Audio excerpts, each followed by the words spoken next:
High প্রিয় শিক্ষার্থীরা, আসসালামু আলাইকুম। আশা করি সবাই ভালো আছো। আজকে আমি চলে আসলাম নতুন পর্বে নতুন অধ্যায় নিয়ে। আজকে আলোচনা করব অধ্যায় 13 উপাত্ত বিন্যস্তকরণ 142 পৃষ্ঠার অঙ্কগুলো নিয়ে। এখানে যে উদাহরণের অঙ্কগুলো দেওয়া আছে এই অঙ্কগুলো নিয়ে আলোচনা করব। তো তোমরা ক্লাসটি প্রথম থেকে শেষ পর্যন্ত ধৈর্য সহকারে মনোযোগ দিয়ে দেখবা। আশা করি তোমরা সহজে অঙ্কগুলো বুঝতে পারবা। আমি সহজভাবে বুঝিয়ে দেওয়ার চেষ্টা করবো ইনশাল্লাহ। আর আমার চ্যানেলে যারা নতুন তারা অবশ্যই চ্যানেলটি সাবস্ক্রাইব করে পাশে থাকবা এবং ভিডিওটি ভালো লাগলে অবশ্যই একটি লাইক এবং কমেন্ট করে দিবে। তো চলো আমরা অঙ্কগুলো দেখি কি বলছে। প্রথমে বলছে উপাত্ত বিন্যস্তকরণ। আগে উপাত্ত জিনিসটা কি আমাদের জানতে হবে। তো উপাত্ত হচ্ছে কতগুলো ডাটা বা সংখ্যার সমষ্টি।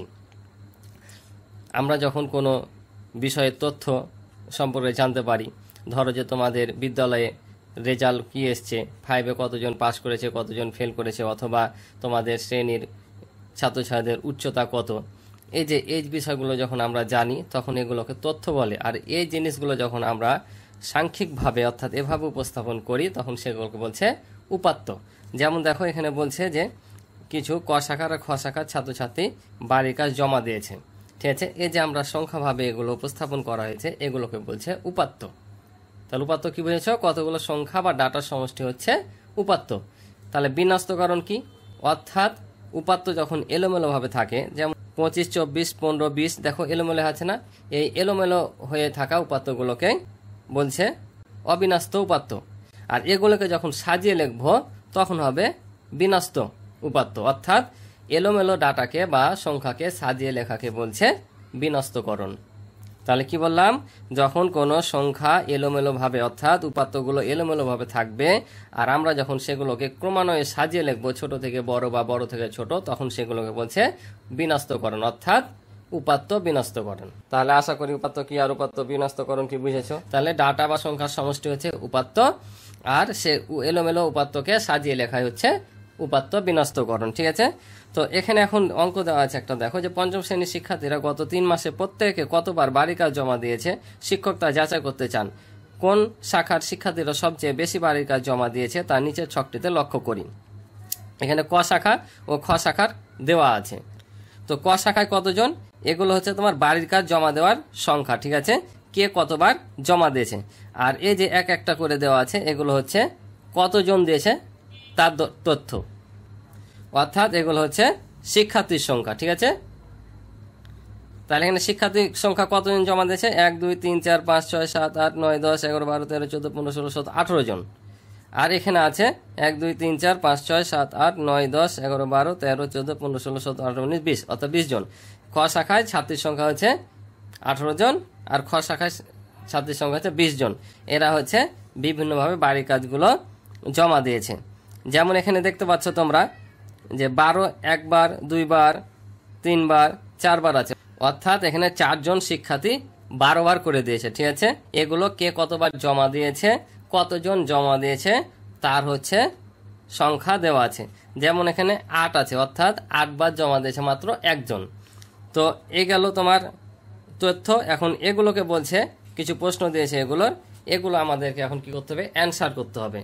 আমি এখানে কয়েকটা বললাম, এখানে কিন্তু এগুলোর মধ্যে উত্তর হয়ে গেছে যে কতজন শিক্ষার্থী আছে, গড় কত, এগুলো আমাদের বের করতে হবে। তো আমরা প্রথমে দেখে নিই, বলছে নিচের বিষয়গুলো শ্রেণীতে আলোচনা করি। অর্থাৎ এই বিষয়গুলো নিয়ে আমাদেরকে নিচের বিষয়গুলো এখন আলোচনা করতে হবে। যেমন প্রথমে বলছে প্রতি শাখায় কতজন শিক্ষার্থী রয়েছে, প্রতি শাখায় বাড়ির কাজ জমা দেওয়ার গড় সংখ্যা কত, প্রতি শাখায় সংখ্যাগুলো বারবার এসেছে, এভাবে প্রশ্ন করা আছে এখানে 5টা। তো আমরা ধাপে ধাপে প্রশ্নগুলোর উত্তর করে দেব। তো চলো আমরা প্রথমেই কি করি, প্রথমটার উত্তর করি। কি বলছে? বলছে প্রতি শাখায় কতজন শিক্ষার্থী রয়েছে। তো আমি প্রথমে বললাম এখানে আছে 18 জন আর এখানে আছে 20 জন। তাহলে আমাদেরকে কি করতে হবে? এটা লিখে নিতে হবে যে প্রতি শাখায় অর্থাৎ ক শাখায় শিক্ষার্থীর সংখ্যা 18 জন আর খ শাখায় শিক্ষার্থীর সংখ্যা 20 জন। তো চলো আমরা লিখে নিই। তাহলে আমরা এখানে 1 নম্বর দিয়ে লিখবো ক শাখায়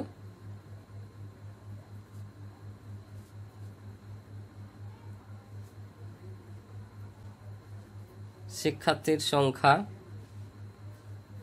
কত? 18 জন। এবং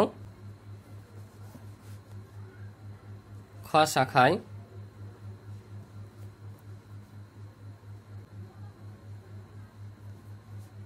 শিক্ষার্থীর সংখ্যা কতজন পেয়েছি? 20 জন। 1 নম্বরের উত্তর হচ্ছে এটাই, যে ক শাখায় শিক্ষার্থীর সংখ্যা হচ্ছে 18 জন এবং খ শাখায় শিক্ষার্থীর সংখ্যা হচ্ছে 20 জন। ঠিক আছে, তো পরেরটা দেখি। পরেরটা বলছে প্রতি শাখায় বাড়ির কাজ জমা দেওয়ার গড় সংখ্যা কত। প্রতি শাখায় বাড়ির কাজ দেওয়ার গড় চেয়েছে। তো আমরা তো গড়ের অঙ্ক করেছি 8 অধ্যায়ে, যে গড় কীভাবে বের করতে হয়, যে রাশিগুলোর সমষ্টিকে রাশিগুলোর মোট সংখ্যা দ্বারা ভাগ করলে কি পাওয়া যায়, গড় পাওয়া যায়। তাহলে আমরা এখানে কি করব, এখানে রাশিগুলোর আগে কি করব, মোট সংখ্যা বের করব, অর্থাৎ সবগুলোকে যোগ করব। যোগ করে যে শাখায় যতজন শিক্ষার্থী আছে সেটা দিয়ে আমরা কি করে দেব, ভাগ করে দেব। ঠিক আছে না, অর্থাৎ গড়ের অঙ্কটা এখানে আবার মনে করো তুলে দিয়েছে। তাহলে আমাদের গড় বের করতে হবে। তো চলো আমরা গড়টা বের করি। তাহলে দেখো আমরা আগে ক শাখার গড়টা বের করব। তা আমরা সূত্র কি জানি, গড়ে যে রাশিগুলোর সমষ্টি ভাগ হচ্ছে রাশিগুলোর মোট সংখ্যা, এটা একটা সূত্র। আর আরেকটা ডাইরেক্ট করা যায়, 8 অধ্যায় তো করেছো, আর একটা সূত্র আছে যে ডাইরেক্ট করে দেবো, যে ক শাখার গড় সমান রাশিগুলোর সমষ্টি ভাগ হচ্ছে রাশি সংখ্যা, অর্থাৎ একেবারে উঠিয়ে ডাইরেক্ট যতগুলো সংখ্যা সেটাতে আমরা ভাগ করে দেবো। ঠিক আছে, তাহলে রাশিগুলোর সমষ্টি করলাম আর মোট রাশির সংখ্যা হচ্ছে 18টা, তাহলে 18টা ভাগ করলে গড় পেয়ে যাব। তাহলে এখন যদি আমরা যোগ করি সংখ্যাগুলো তাহলে কত পাবো, তাহলে দেখো 9, 9 আর 5 হচ্ছে 14, 14 আর 7 21, 21 আর 8 হচ্ছে 29, 29 আর 6 হচ্ছে তোমার 35, 35 আর 4 39, 39 আর 8 হচ্ছে 47, 47 আর 4 হচ্ছে 51, 51 আর 6 হচ্ছে 57, 57 আর 2 59, 59 আর 7 হচ্ছে তোমার 66, 66 আর 6 হচ্ছে 72, 72 আর 9 হচ্ছে 81, 81 আর 3 84, 0 84 আর 5 হচ্ছে 89, 89 আর 4 হচ্ছে তোমার 93, 93 আর 5 হচ্ছে 98। তাহলে 98 হচ্ছে 8, হাতে থাকলে কত, 9 থাকলো, হাতে 9 থাকলো। এখন দেখো এখানে কত আছে, 2 4 6 8 9 10 11 12 13 14 15 16 17 18 19 20 21 22 23 24 25 26 27 28, 28 আর হাতে কত ছিল, 9 ছিল, তাহলে কত হলো 37, এই যে 37 বসালাম। ঠিক আছে, আর এখানে 18 ছিল, 18 বসে দিলাম। এখন আমরা এটা কি করব, তাহলে ভাগ করব। তো এখন আমি 18 দিয়ে এটাকে ভাগ করে দেখাই যে কত পাচ্ছি। তাহলে 18 দুগুণা হয় 36, যেহেতু 2 ঘর নিতে হবে 1, তাহলে 3 থেকে 3 বাদ দিলে 0, এই 8 নামবে, 18কে 18, তাহলে কত পেলাম, 21 পেলাম। অর্থাৎ ক শাখার গড় পেলাম আমরা কত, 21। এবার খ শাখারটা ঠিক সেভাবে বের করি। তাহলে লিখি খ শাখার গড়, খ শাখার গড়। তাহলে আমি উপাত্তগুলো উঠিয়ে নিই। তো দেখো এটাও লিখে নিলাম যে খ শাখার গড় সমান উপাত্তগুলোর সমষ্টি ভাগ হচ্ছে উপাত্ত সংখ্যা কয়টা ছিল, 20টা ছিল, 20 দিয়ে ভাগ করলাম। তাহলে এটাও এখন যোগ করে এটাতে ভাগ করতে হবে। তো আমি যোগ করে এটা পেয়েছি 379। ঠিক আছে, 379 ভাগ হচ্ছে 20। এখন আবার 20 দিয়ে এটাকে আমরা কি করব, ভাগ করব। তো ভাগটা তোমরা দেখে নাও, এখানে আমি এখানেই করে দিই নোট করে, যে 20 ভাগ হচ্ছে 379। ঠিক আছে, তোমরা ভালোভাবে ফ্রেশ জায়গা করবা বা এখানে সুন্দর করে নোট করে দিবা, সমস্যা নাই। তাহলে 20 একে 20, কারণ আমরা যে 2 দিয়ে করি 20 দুগুণে 40 বেশি হয়ে যাবে, তাই 1 দিয়ে নিলাম। তাহলে 7, এখান থেকে 1 9। এবার কত দিয়ে যাবে দেখি, এবার হচ্ছে 8 দিয়ে নিব আমরা। তাহলে কত হবে, 0 আর 8 দুগুণা 16, 9, 7 থেকে 6 দিলে 1। তাহলে এখন যদি আমরা দেখো এখানে কমে যাচ্ছে, 20-এর চাইতে ছোট যাচ্ছে, তাহলে আমরা কি করব, এখানে একটা দশমিক নিব, এখানে একটা 0 নিব। আবার কত দিয়ে করব, 9 দ্বারা করব। 9 দ্বারা করলে 8 9 দুগুণা 18, 0 1 নামবে। আমরা দশমিক যদি একবার নিই, একটা করে 0 নিতে পারি। তাহলে এবার দেখো 5 20 হয় 100।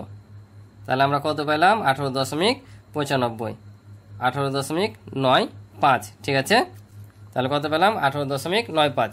তাহলে ক শাখার গড় পেলাম 21 আর খ শাখার গড় হচ্ছে 18.95। কারণ এখানে শিক্ষার্থীর সংখ্যা বেশি ছিল, এখানে মোট সংখ্যা কম কিন্তু গড় সংখ্যা বেশি। আবার এখানে মোট সংখ্যা 1 বেশি কিন্তু গড় সংখ্যা কম, কেন, কারণ এখানে শিক্ষার্থীর সংখ্যা বেশি। আশা করি তোমরা অঙ্কটি বুঝেছো। এবার দেখো পরেরটা বলছে প্রতি শাখায় কোন সংখ্যাগুলো বারবার এসেছে, কোন সংখ্যাগুলো বারবার এসেছে, অর্থাৎ এখানে কোন সংখ্যাগুলো 1-এর বেশি এসেছে সেগুলো আমাদেরকে দেখে দেখে বের করতে হবে। তো চলো আমরা বের করি। এখানে দেখো 24 এসেছে 2 বার, 24 গুনলাম 2 বার, 25 2 বার ছিল, 26 পেয়েছি আমরা এখানে 3 বার।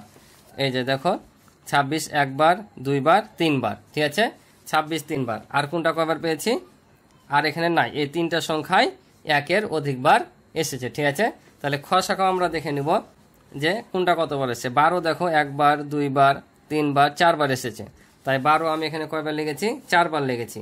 তারপর 16 এসেছে দেখো একবার, 2 বার, তাহলে 16 আমি এখানে 2 বার লিখেছি। 24ও 2 বার পেয়েছি, 28ও 2 বার, 29 পেয়েছি 4 বার। এই যে দেখো 29 একবার, 2 বার, 3 বার, 4 বার, ঠিক আছে, এভাবে উঠে রেখেছি, ঠিক আছে। তাহলে 29 এসেছে কয়বার? 4 বার। প্রত্যেকটা শাখায় কোন সংখ্যাগুলো বারবার এসেছে বের করতে বলেছিল, বের করলাম। তোমরা এভাবে আমি যেভাবে দেখালাম গুনে গুনে বের করে এখানে বসে দেবা। একবার যেগুলো এসছে সেগুলো লেখার দরকার নাই, একের অধিক যেগুলো এসছে সেগুলো বসাবা, ঠিক আছে। তো এই ছিল 3 নম্বরের অ্যান্সার। এবার পরেরটা বলছে দেখো যে প্রতি শাখার সর্বোচ্চ ও সর্বনিম্ন সংখ্যা কত। তাহলে এখানে খুঁজো তো তোমরা সর্বনিম্ন সংখ্যা কত। আমরা দেখতে পাচ্ছি এখানে সর্বনিম্ন সংখ্যা 8 আর সর্বোচ্চ হচ্ছে তোমার 29। তাহলে সর্বোচ্চ 29, সর্বনিম্ন 8। এ শাখাতে হচ্ছে সর্বোচ্চ 29 আর সর্বনিম্ন হচ্ছে 6, ঠিক আছে। সর্বোচ্চ 29, সর্বনিম্ন 6। তো আমরা এটা জাস্ট লিখে নেব। তাহলে এখানে আমরা লিখব ক শাখায়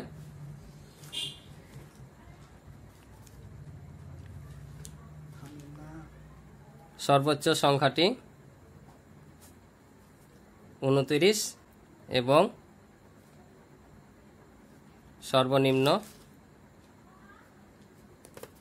সর্বনিম্ন সংখ্যাটি কত পেয়েছিলাম? 8। এটা হলো ক শাখার। এবার খ শাখাটা লিখবো যে খ শাখায় সর্বোচ্চ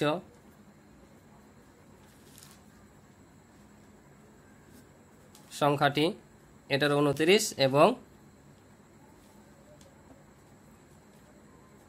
সর্বনিম্ন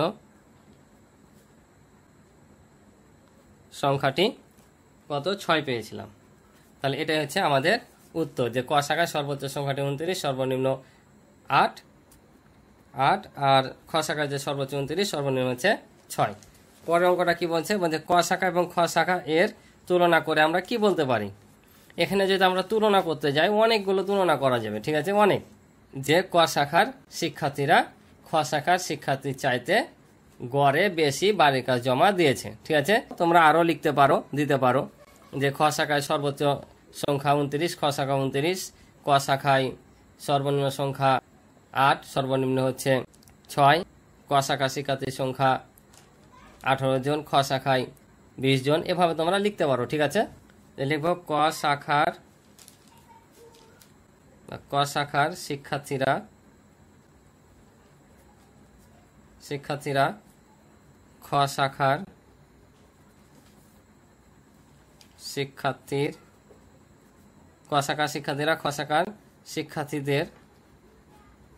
গড়ে বেশি বাড়ির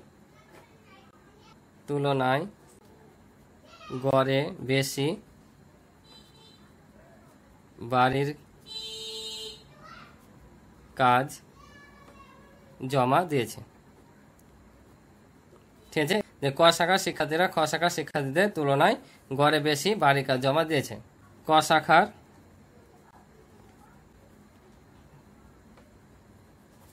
শিক্ষার্থীর সংখ্যা 18 জন আর খ শাখার শিক্ষার্থীর সংখ্যা হচ্ছে 20 জন। ক শাখার সর্বোচ্চ ও সর্বনিম্ন সংখ্যা 29 ও 8 এবং খ শাখার সর্বোচ্চ ও সর্বনিম্ন সংখ্যা হচ্ছে 29 ও 6।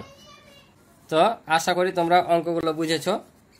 তো এখানে আর একটু বলেছে দেখো যে গড় সংখ্যাটি নির্ণয় করো। তো গড় সংখ্যাটা আমরা পেয়েছি, এখানে বসাই দিবা 21 ক শাখার, আর খ শাখায় পেয়েছি 18.95, অর্থাৎ 18.95 পেয়েছি, সেটা এখানে বসিয়ে দিবা। তো আজকে পর্বে এই পর্যন্ত ছিল অঙ্ক। আশা করি তোমরা অঙ্কগুলো বুঝেছো। তো তোমরা কমেন্টের মাধ্যমে অবশ্যই জানাবে তোমাদের ক্লাসগুলো কেমন লাগছে। তো আজকে এ পর্যন্ত, ভালো থাকো, সুস্থ থাকো, দেখা হবে পরবর্তী পর্বে। আল্লাহ হাফিজ।